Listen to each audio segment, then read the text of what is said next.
Alors, vous allez jeûner jeudi ou mercredi? Ça, c'est la question qui se pose malheureusement sur toutes les lèvres en France et qui déchire les associations musulmanes à l'heure actuelle, les mosquées, les villes et parfois même au sein des familles.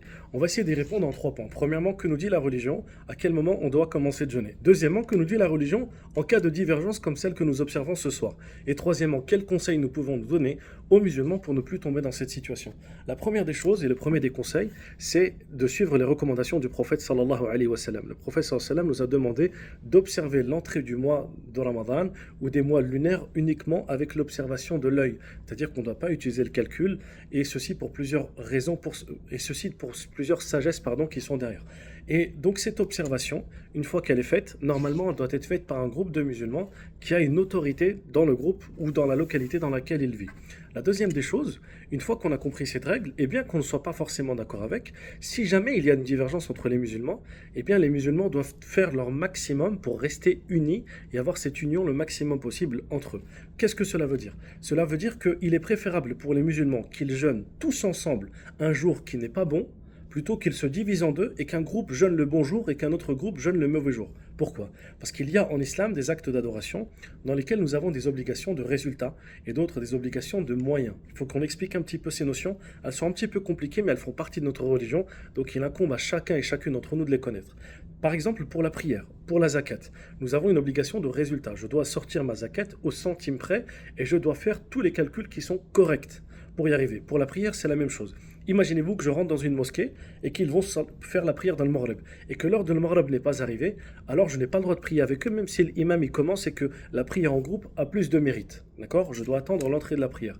Par contre, pour le mois de Ramadan, il est préférable que nous jeûnions tous ensemble, même si nous nous trompons. Et ceci est arrivé à l'époque de Ali ibn Abi Talib et beaucoup d'autres parmi les compagnons qui ont jeûné des mois de 28 jours seulement ou qui se sont trompés parce qu'il y avait des nuages ou ce genre de choses. Mais tant qu'ils étaient dans cette union, alhamdoulilah, ils étaient dans la forme de baraka. Et malheureusement en France, qu'on le veuille ou non, l'autorité ou le groupe le plus prépondérant, c'est le groupe qui a pris le communiqué de commencer le mercredi. Je le dis à contre-cœur, sans obédience ou sans suivi politique de tel groupe ou sans même appartenance. Le groupe de la mosquée de Paris a signé avec la mosquée de Paris, qui représente je crois à peu près quelques centaines de mosquées, le groupe des musulmans de France, l'UOIF, etc. aussi, qui représente aussi quelques centaines de mosquées. Il y a foi et pratique également dedans, et il y a l'association des mosquées africaines, comoriennes et antillaises. Donc la majorité des mosquées ont suivi cet avis-là. Malheureusement, c'est l'autorité la plus forte en France, que l'on soit d'accord avec eux ou pas, qu'on leur donne une autorité ou pas, ça c'est un autre débat qu'on essaiera de voir dans un troisième point, Inch'Allah. Mais à l'heure actuelle, le groupe de musulmans va jeûner mercredi, donc nous devons jeûner le mercredi avec eux, et ceci, que nous soyons d'accord ou pas avec le fait que la lune soit rentrée ou pas. Maintenant, pour ceux qui souhaitent jeûner le jeudi, ou ceux qui souhaitent jeûner le mercredi, une règle très importante, c'est le fait de ne pas rentrer dans des polémiques stériles. Et si jamais vous pensez avoir raison et avoir les avis religieux qui vous donnent raison et qui vous font que vous êtes le plus convaincu du monde, faites-le avec bienveillance et non pas dans le but de rentrer dans une discordance entre les musulmans.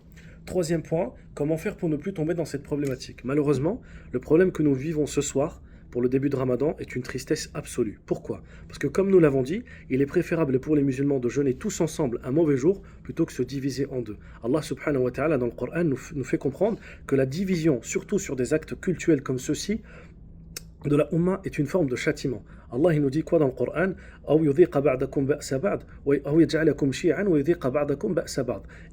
Ou alors qu'il, pour vous punir, qu'il crée de vous des groupes divergents les uns des autres et qu'il fasse que les uns et les autres s'entrechoquent jusqu'à ce qu'ils sentent l'un et l'autre la force de l'autre. Ou alors dans un autre verset il nous dit Kullu hizbin bima ladayhim farihun. Et lorsqu'Allah il divise la Ummah, il fait quoi? Il fait en sorte que chaque groupe de ce qu'il a entre les mains pense être content ou joyeux parce qu'il pense être sur la vérité. Certains vont te dire nous on est des intellectuels, on suit le calcul, d'autres ils vont te dire nous on est des suiveurs de la sunna, on suit les mashayikh, les ulama et tel manhaj. Et au final en fait chacun va penser être sur une forme de légitimité et sans se rendre compte que lui-même est une formulation du châtiment d'Allah. L'une des preuves que nous sommes en France dans un châtiment d'Allah et nous devons ouvrir les yeux parce que si nous ne sommes pas conscients de notre maladie, nous ne pouvons pas en guérir et nous sommes en France atteints d'une maladie terrible et dont les symptômes, on les a vus ce soir, eh bien, c'est le fait que nous sommes divisés. Et cette situation est unique en France. Il n'y a pas un pays dans les 200 pays du monde où les gens s'embrouillent, se déchirent, comme on se déchire nous-mêmes pour le Ramadan. Il y a des pays qui vont jeûner mercredi, d'autres jeudi, mais ils sont tous d'accord. Le seul pays où on s'embrouille, c'est la France. Pourquoi? parce que le seul pays où il y a des musulmans avec autant de nombre, avec autant de millions, qui sont, excusez-moi l'expression, des moutons de panurge qui attendent d'arriver à l'abattoir, qui attendent qu'on leur dise quoi faire, eh bien c'est la France. Dans tous les pays, les musulmans sont proactifs, ils vont essayer de régler les problèmes en avance, ils vont essayer de s'investir dans la communauté, s'investir dans les choses qui touchent à leur pratique, à leur culte, pour essayer d'apporter ce qu'on appellerait l'islah, la réforme, et le fait d'apporter du khair. Je vous donne un exemple tout simple.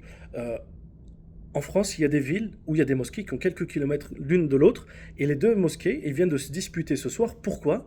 Eh bien, parce que telle mosquée va jeûner mercredi et telle autre va jeûner jeudi. Mais pourquoi ces mosquées ne se sont pas réunies avant, dans une association ou dans un groupement de la ville, pour discuter et de mettre en avant toutes les potentialités possibles? Si la mosquée de Paris décide ceci, si l'Arabie Saoudite décide cela, et si, on essaie de mettre en place une feuille de route, une analyse des potentialités, et de voir les conclusions, et d'essayer d'apporter une union collégiale aux musulmans. Ça, c'est une des choses. Deuxième chose, la mosquée de Paris, l'Union des musulmans de France, etc. et tout, c'est des associations. Et en France, le système des associations, c'est pas des dictatures. Les dictatures, c'est peut-être de l'autre côté de la Méditerranée.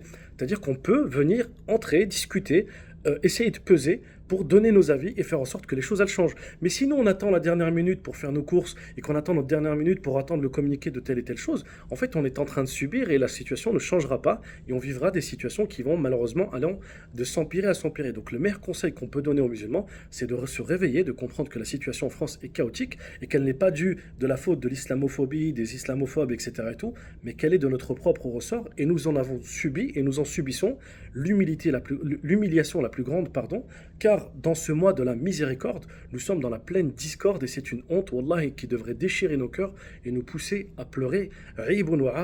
C'est honteux pour nous en tant que musulmans que l'on vive cette situation lunaire, dans le mois lunaire, où nous ne sommes pas capables de faire preuve de recul, de réflexion, d'anticipation et que nous sommes toujours en train malheureusement de subir tout ce qui se passe. Donc ouvrons les yeux, comprenons que le problème, ce n'est pas ce qui se passe autour de nous, ce n'est pas l'Arabie Saoudite, ce n'est pas la mosquée de Paris, ce n'est pas tel recteur ou telle personne, c'est chacun d'entre nous. Que ce mois soit le mois de la réforme, que ce mois soit le mois de la lucidité, de la prise de conscience, qu'Allah subhanahu wa ta'ala nous ouvre les yeux, qu'Allah subhanahu wa ta'ala nous utilise dans le bien, qu'Allah subhanahu wa ta'ala nous permette de voir réellement nos défaillances et nous permette de rectifier nos âmes. Barakallahu fikum, et je vous souhaite Ramadan Mubarak Karim. Et désolé si j'ai dit des fautes, tout le bien va d'Allah subhanahu wa ta'ala et tout le mal vient de ma propre et petite personne. Wassalamu alaikum wa rahmatullah.